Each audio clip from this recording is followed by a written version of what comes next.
নমস্কাৰ বন্ধু বান্ধৱীসকল, আজি মই আপোনালোকক বাঁহ গাজৰ আচাৰ বনাবলৈ লৈছোঁ। এয়া দেখুৱাবলৈ লৈছোঁ। এয়া লৈছোঁ বাঁহ গাজ, মই সৰু সৰুকৈ কাটি লৈছোঁ আৰু মই এয়া ৰুকনি এখন লৈছোঁ। ৰুকনিত মই গাজ অকণমান ল'ম আৰু এয়া আধা মই ৰুকি ল'লোঁ আৰু মই দুই ধৰণে কাটিছোঁ। এয়া সৰু সৰুকৈ অকণমান কাটিছোঁ আৰু সেইখিনি ৰুকনিত ৰুকি লৈছোঁ আৰু দুটাই কাঁচৰ বটল লৈছোঁ। ইয়াতে মই এসপ্তাহৰ বাবে গাজৰ টেঙাখিনি থৈ দিলোঁ।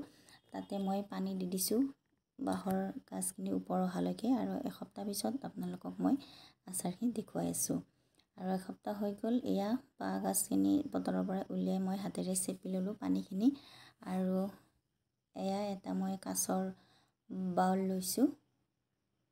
এয়া আৰু এয়া লৈছোঁ নিমখ আৰু হালধি।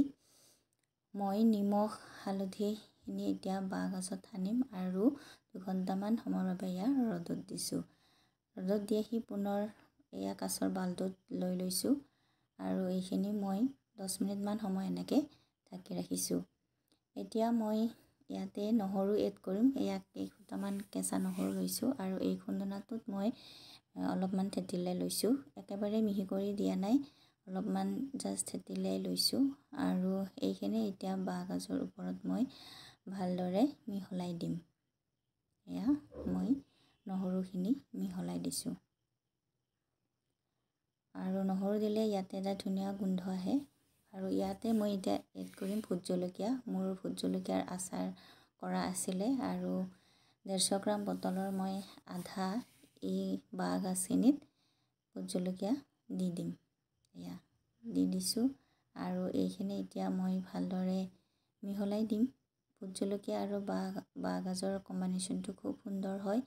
এয়া ধুনীয়া এটা কালাৰ হৈছে আৰু খাবলৈও ধুনীয়া হয় আৰু গোন্ধটো খুব সুন্দৰ আহে।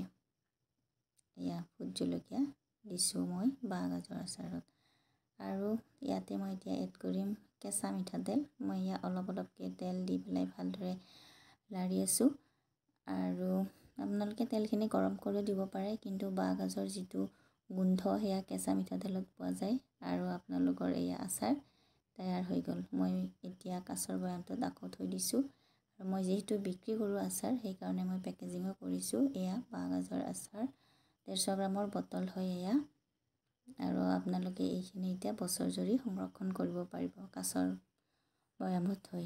আজি ভিডিঅ'টো ভাল পালে লাইক, কমেণ্ট আৰু শ্বেয়াৰ কৰি দিব। আজিলৈ আহোঁ, বাই বাই।